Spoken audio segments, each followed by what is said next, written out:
Okay, we are back with part three of the Kirk Burroughs and Janice Combs complaint. I had to take a break because this is like this is a lot. Just to see how they have treated Kirk Burroughs. It's very heavy. So if you didn't catch part two or part one, I put the links in the comment box. But yeah, so I'm gonna keep moving forward, starting where I left off. All right. So at this point, we are at the discovery of fraud. Okay. It says for several years, plaintiff has endured immense financial hardship, lead, leading to homelessness and prolonged periods of living in shelters across New York City. Deprived of his rightful 25% ownership stake in Bad Boy Entertainment and his 15% share of company profits, plaintiff was deliberately forced into financial ruin as part of a coordinated effort to deprive him of legal recourse and investigative resources. Throughout this time, plaintiff persistently sought accountability from Janice, who engaged in a deliberate campaign of deception. Janice repeatedly and falsely assured plaintiff that she had no involvement in or knowledge of the fraudulent transfer of his ownership shares. As recently as 2020, Smalls reaffirmed her false claims, shifting blame entirely onto Sean Combs and Kenneth Esquire, while knowingly concealing her direct involvement in financial gain from the fraudulent transfer. Plaintiff was systematically misled and manipulated, left to believe that pursuing legal action against Janice would be fruitless. I feel like I'm repeating something here. Hold on. Okay, I'm skipping. Catch part two because this is where I'm supposed to be at, respectfully. Okay, first calls to action. Plaintiff incorporates by reference all preceding paragraphs as if fully set forth herein. As a business partner, trusted confidant, and fiduciary, defendant Janice owed plaintiff a heightened duty of duty, as she did, transparency and fairness regarding their shared business interests in Bad Boy Entertainment. I hope I hope that he gets his money because she definitely owed him a duty. This duty arose from their long-standing professional and personal relationship, their daily interactions, their offices were next to one another, and the trust plaintiff placed in JNS to act in good faith. Courts have consistently held that where a fiduciary relationship exists, a heightened duty of loyalty and full disclosure is required. Okay. Throughout their partnership, Janice and plaintiff engaged in continuous and detailed discussions about Bad Boy Entertainment's operations, finances, and long-term strategy. These communications created a reasonable expectation of mutual candor, fiduciary loyalty, and transparency. Janice intentionally weaponized plaintiff's trust and unwavering support. I can't even talk, I'm so tired. Methodically, don't give me the comments, manipulating their relationship to facilitate her fraudulent actions while misrepresenting her role in the illicit misappropriation of plaintiff's ownership stake in Bad Boy Entertainment. Okay, so courts have found that fraudulent concealment occurs when a party in a fiduciary relationship deliberately withholds material facts that the other party had a right to know, which she definitely did. She definitely did. Janice carefully maintained a facade of integrity, portraying herself as an innocent bystander while orchestrating plaintiff's financial and professional downfall behind the scenes. Yes, yes.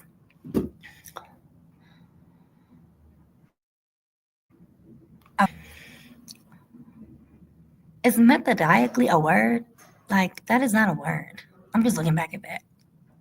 That is not, I don't think that's a word. Anyway, method, no. I okay.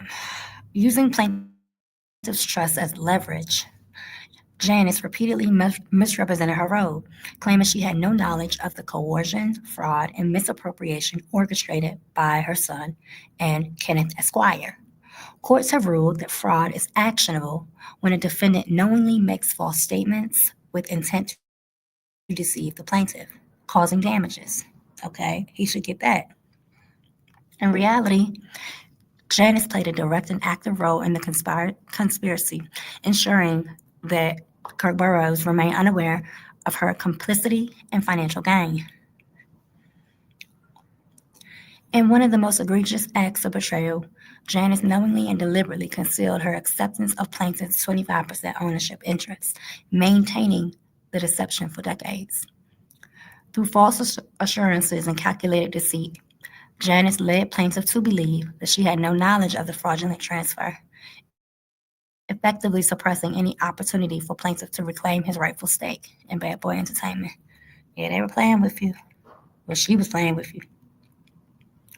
These assurances were not mere omissions, but affirmative misrepresentations made with the intent to obstruct plaintiff's legal rights. For decades, Janice actively concealed material facts about her receipt of plaintiff's equity stake and the substantial financial benefit she derived from the fraudulent transfer. Whole time, this man is homeless. Like, are y'all kidding me? He is the reason for Biggie. He's the reason for Faith. He's the reason for Mary Jane. He's the reason for all of these successes that we know today for Bad Boy. He is a person behind the marketing. He was a person behind artisan development. Like, it was him. And y'all took everything. He's living in a shelter. What the fuck? Okay. Plaintiff reasonably relied on Janice's falsehoods, believing that she had not taken part in the scheme and that she had no financial interest in its outcome. The truth was exposed in 2024 when legal counsel obtained definitive evidence proving that Janice had unlawfully received and retained, my God. So Puffy didn't sell it because in the documentary, Kirk Burroughs is like, yeah, Puffy said, I need the 25% because we need cash and I'll give it back. But here it says that Janice unlawfully received and retained plaintiff's 25% ownership as early as 1998. That's crazy. So this happened. They made him give up the 25% ownership in 1996, and she had it in 1998. So I don't know. Maybe he did sell it and got it back, or I don't know. But that was a 2-year difference. This discovery unraveled decades of calculated deceit, exposing Janice as a central figure in the fraudulent scheme that deprived plaintiff of his wealth, business, and financial stability. As a direct and foreseeable result of defendant Janice's fraudulent concealment, plaintiff suffered extensive financial and emotional damages, including but not limited to the wrongful deprivation of his 25% ownership interest in Bad Boy Entertainment, valued in the millions. The unlawful withholding of his 15% share in Bad Boy Entertainment's profits amounting to substantial lost revenue. Okay. Severe financial ruin, forcing plaintiff into a state of homelessness and economic devastation. Oh my God.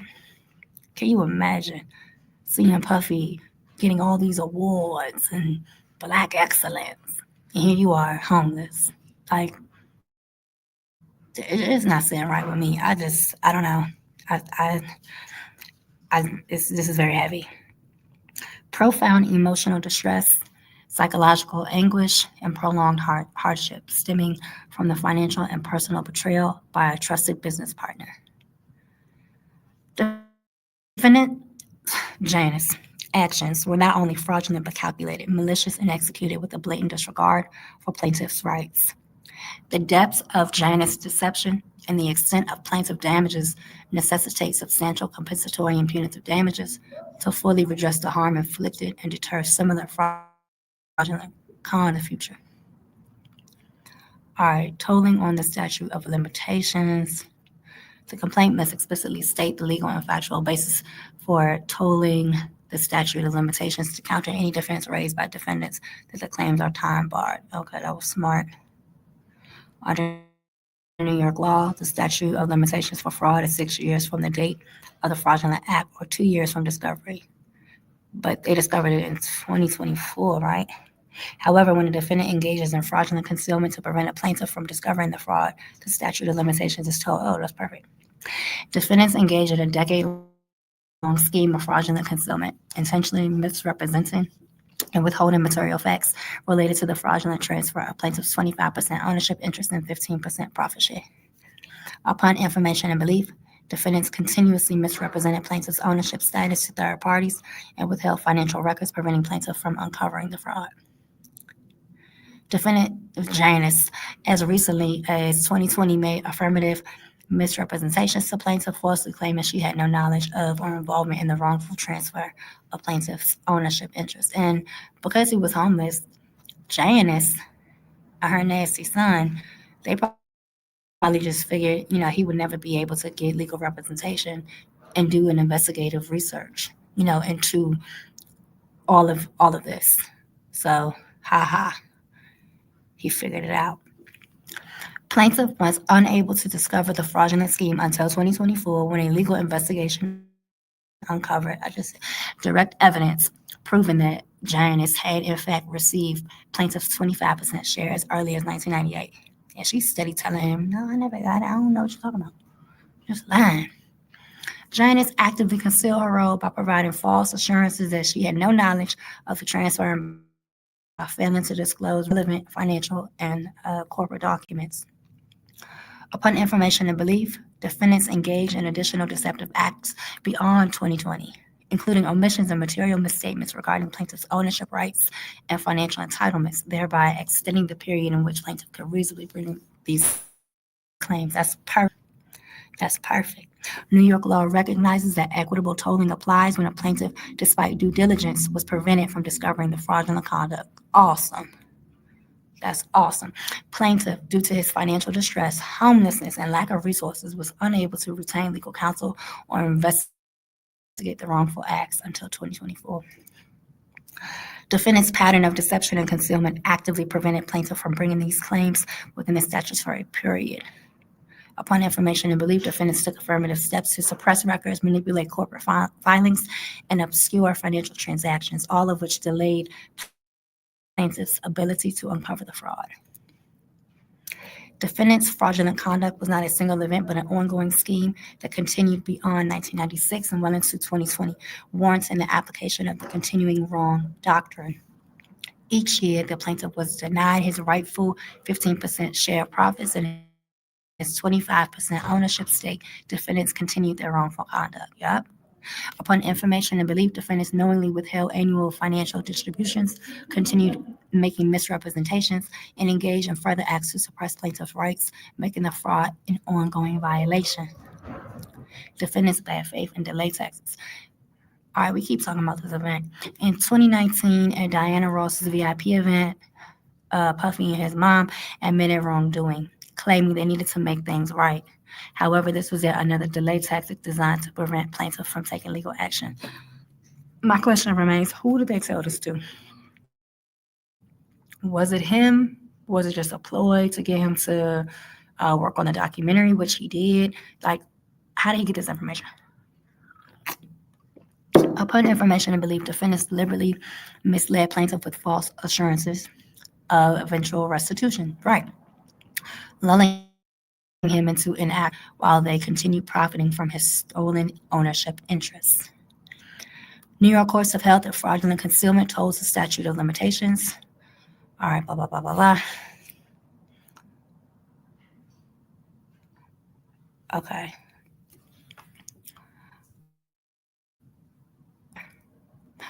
So Janice cannot assert a laches or statute of limitations defense because she actively engaged in fraudulent concealment to prevent Kirk Burroughs from discovering the wrongful deprivation of his 25% ownership in Bad Boy Entertainment and his 15% share of Bad Boy Entertainment's annual earnings. Under New York law, when a defendant intentionally conceals a cause of action, the statute of limitations is told until the plaintiff discovers or reasonably should have discovered the fraud. For decades, Janice deliberately misled plaintiff by making false statements and omissions designed to obscure her role in the fraudulent misappropriation of his equity stake. The following actions illustrate how plaintiff was prevented from discovering the fraud until 2024. Janice affirmatively denied any involvement in the wrongful stock transfer. Every time plaintiff questioned her about his missing 25% ownership stake, she lied, claiming she had no knowledge of the transfer and had never received his shares. Janice repeatedly blamed others to deflect responsibility. She shifted the blame to her son and to Kenneth Esquire, falsely portraying herself as a bystander rather than a direct beneficiary of the fraudulent transfer. But we knew, and I know Kirk had to know, Puffy was not going to put the shares in his name because he didn't want the people from City College who were suing him, right, for those 8 people that died. He didn't want them to get any money from him. That's exactly why he put the shares in her name to begin with, the 75% in her name to begin with. So Kirk had to have known that she knew. Deep down, he had to know. Janice exploited plaintiff's trust to delay legal action. Plaintiff and defendant, plaintiff and Janice shared a long-standing professional and personal relationship with plaintiff, even serving as the godfather to Justin Combs. Plaintiff reasonably relied on Janice's statements and had no reason to believe she would intentionally deceive him for decades. He had to have known something, though. He had to have known. I don't know. I can't. I don't know. He had to have known. In 2019, Janice falsely assured plaintiff that she and her son would make things right. Okay. So I guess she told him directly. At Diana Ross's VIP event, Janice reaffirmed prior false assurances, misleading plaintiff into believing that restitution was forthcoming. This was a deliberate strategy to prevent plaintiff from pursuing legal action. Exactly. As recently as 2020, Janice engaged in further deception. She solicited plaintiff's assistance in developing a Bad Boy entertainment documentary, which I have not watched, but at this point, I'm going to. Because he did it while he was homeless. Like, come on. Come on. He had to have shared with her that he was homeless because he gave her the bank details of his friend. He had to have let her know that. And she still didn't even help him out. Like, yeah, Janice, you deserve to be right next to your son under the jail. Falsely promising him compensation. This further delayed legal action as plaintiff reasonably believed he would be included in the project and financially compensated. It was only in 2024 when newly uncovered documents and legal investigation revealed that Janice had secretly received and retained plaintiff's 25% ownership interest as early as 1998 that plaintiff was able to fully discover the extent of the fraud. My God. Okay. Let me see. Hold on. All right, so we're just going over defendant Smalls actively concealed the fraud, withholding corporate records, providing false assurances to lull plaintiff into inaction, suppressing financial disclosures, leveraging plaintiff's trust disadvantage. Defendant Smalls, Janice, knew that plaintiff, after being blacklisted from the industry, lacked the financial resources to investigate or litigate the matter. These actions amount to fraudulent concealment, and as a result, the statute of limitations doesn't apply, or was told until 2024, when plaintiff finally obtained definitive evidence. Good. I pray that this goes well for him. The continuing wrong doctrine applies. Even if the fraudulent misappropriation began in 1996, Janice's ongoing misconduct means that plaintiff claims remain timely. Awesome. Every time she misrepresented her role in the fraudulent transfer, she renewed the deception, further delaying plaintiff's ability to uncover the truth. Each financial benefit that Janice received from plaintiff ownership stake constitutes a new instance of unjust enrichment, woo, extending the claim's viability. That is awesome. The continuing wrong doctrine applies when a defendant engages in a continuous course of fraudulent or wrongful conduct.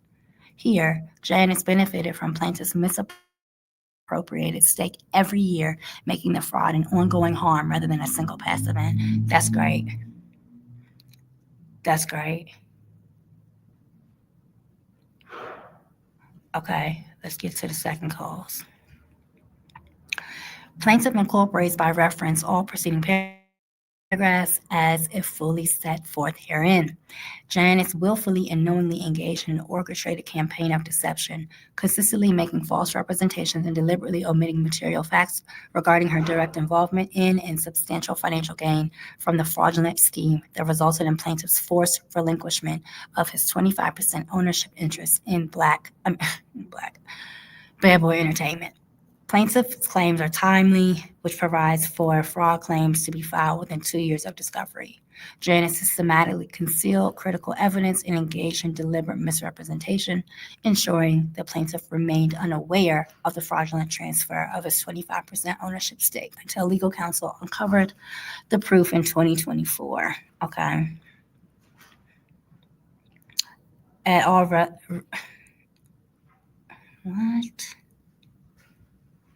At all relevant times, Janice was fully aware that her representations were false. She withheld material information, destroyed or concealed records that would have exposed her involvement, and intentionally misled plaintiff and third parties to maintain control over the stolen equity. Yeah, Janice. Hope they get your ass, Janice. I hope they get Janice. I'm just like scrolling through this because we basically have went over all of these things. Um, Third cause of action, unjust enrichment. Janice knowingly, willfully, and maliciously enriched herself at the plaintiff's expense. She did. Let me go down. Fourth cause of action, deceptive business practices. Janice deliberately and knowingly engaged in deceptive business practices in connection with Bad Boy Entertainment, orchestrating a pattern of misrepresentations, omissions, and financial concealment that directly harmed the plaintiff. Yes. Janice's misconduct was not confined to a private dispute with KIRK BURROWES. Her deceptive acts extended to the broader business and entertainment marketplace, misleading investors, artists, and business partners into believing that she operated with transparency, integrity, and legitimacy. Well, we know that was a lie. Janice manipulated KIRK BURROWES' trust and professional relationship to advance her fraudulent objectives. She exploited their prior business dealings and her position of influence to maintain plaintiff's beliefs that she was uninvolved in any fraudulent dealing. I gotta talk to KIRK. I want to know. Like, did you not? Did, you know how Sean Combs rose? Did you not suspect anything? Did you not suspect anything? Okay. Plaintiff held a clear, legally enforceable, invested 25% ownership interest in Bad Boy Entertainment, an equity stake that was earned through his foundational contributions, including his substantial financial investments, operational oversight, and strategic leadership. That he did. Plaintiff's expertise, industry relationships, and executive management skills were integral to the formation, development, and expansion of the label. His equity stake conferred exclusive rights, including decision-making authority, financial participation, and access to profit distributions. Plaintiff had a contractual and legally protected interest in all revenues generated by Bad Boy Entertainment. Through fraud, coercion, intimidation, and the abuse of fiduciary duties, defendants wrongfully seized, retained, and monetized plaintiff's stake without consent or legal justification. Oh, God. Janice profited immensely from her fraudulent and unlawful control over plaintiff's ownership interests, leveraging the stolen equity to consolidate power, reap substantial financial rewards, and elevate her professional and social standing. You know, Janice, you better start selling them wigs. You better start selling them wigs. Okay, let me go down.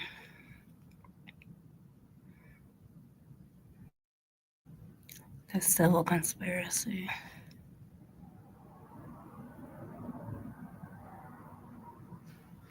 Okay, so defendants knowingly and intentionally conspired to commit fraud. We're going to go down to defendant Janice played an active and central role as a direct beneficiary of plaintiff's ownership interest. She deliberately concealed her involvement for decades, repeatedly lying to plaintiff about the fraudulent transfer of his shares. As recently as 2020, Janice continued to deny her receipt of plaintiff shares while secretly profiting from their misappropriation and working alongside other defendants to solidify their unlawful control over Bad Boy Entertainment. Lawyer is Kenneth Esquire. James Doe is Puffy. Employed violent intimidation tactics to force plaintiff into compliance. In May of 1996, Puffy threatened plaintiff with physical harm to coerce him into signing documents that fraudulently relinquish his 25% ownership interest in Bad Boy Entertainment. Puffy also collaborated with his mom and Kenneth Esquire to ensure plaintiff was permanently excluded from financial and operational decision making within the company. Oh my God. Puffy acted as the architect of the conspiracy, directing the coercion, fraudulent paperwork, and financial misrepresentation. His role included personally intimidating Kirk Burroughs, partnering with legal counsel to execute the fraudulent stock transfer, and using his industry influence to silence Kirk Burroughs while ensuring that the unlawful scheme remained hidden, amounting to torturous interference with contract under New York common law. I'm praying. I'm praying for you, Kirk. I hope you get everything that you work for. And Janice, I hope they snatch them wigs right off your head. I am sick of Janice.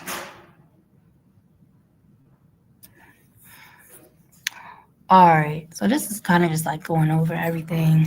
Shared intent to harm the plaintiff. Um, all right, let's go over this. The prayer for relief. Okay.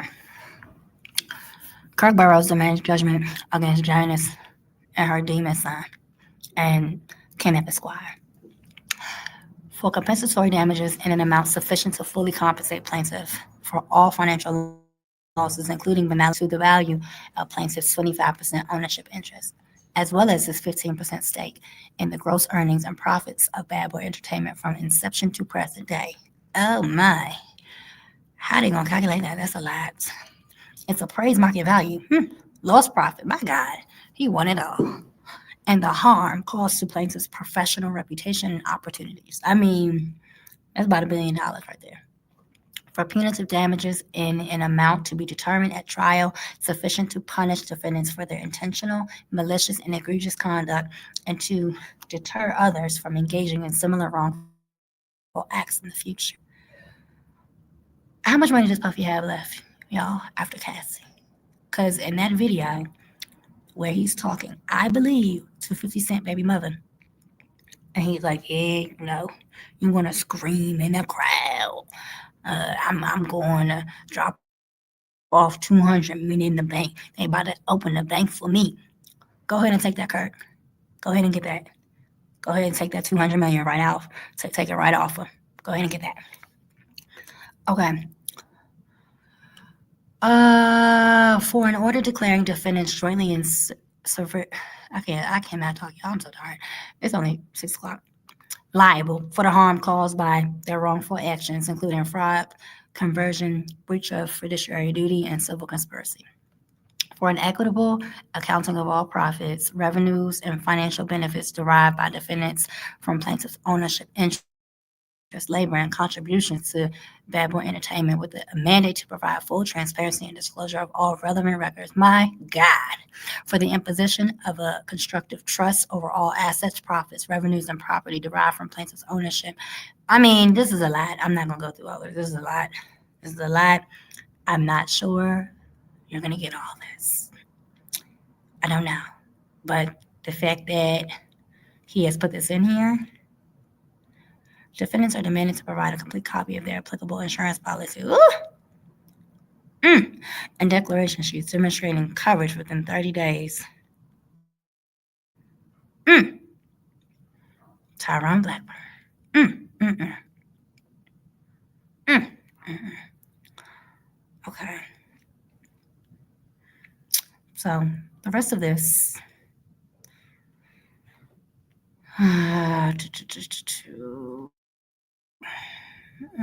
is just civil procedure. I don't think I need to read any of that.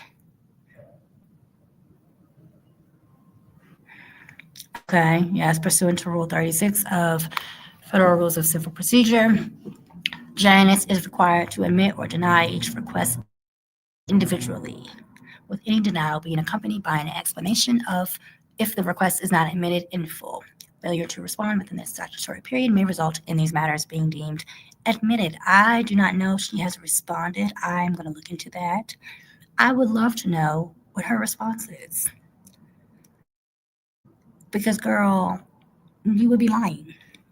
There's too much documentation that this man has, whether it be pictures, whether it be financial records, whether it be, I mean, he just has so much documentation, which is why they reached out to him to do the documentary for Bad Boy Entertainment, because he had all those records. So I don't know how she would deny this, and how she would deny receiving his 25% share. Like, you got it.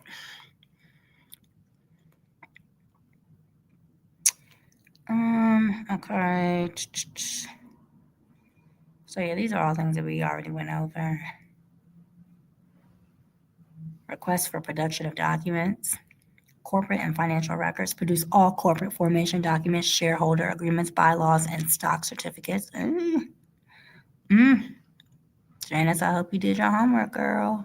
Produce all financial records, tax filings, and balance sheets. My God. From 1992 to the present. Produce all documents showing payments or financial distributions from Bad Boy Entertainment, including those made to you. Produce all bank statements, wire transfers, and accounting records reflecting financial transactions involving plaintiff's ownership interest. Produce all emails, text messages, and written communications between you and Nessie. Tyrone, he's getting sloppy because he keeps saying you.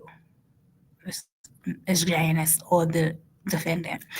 Between you and plaintiff regarding his ownership interest, profit sharing entitlements, or stock transfers. Produce all communications with third parties regarding plaintiff's equity stake and financial claim.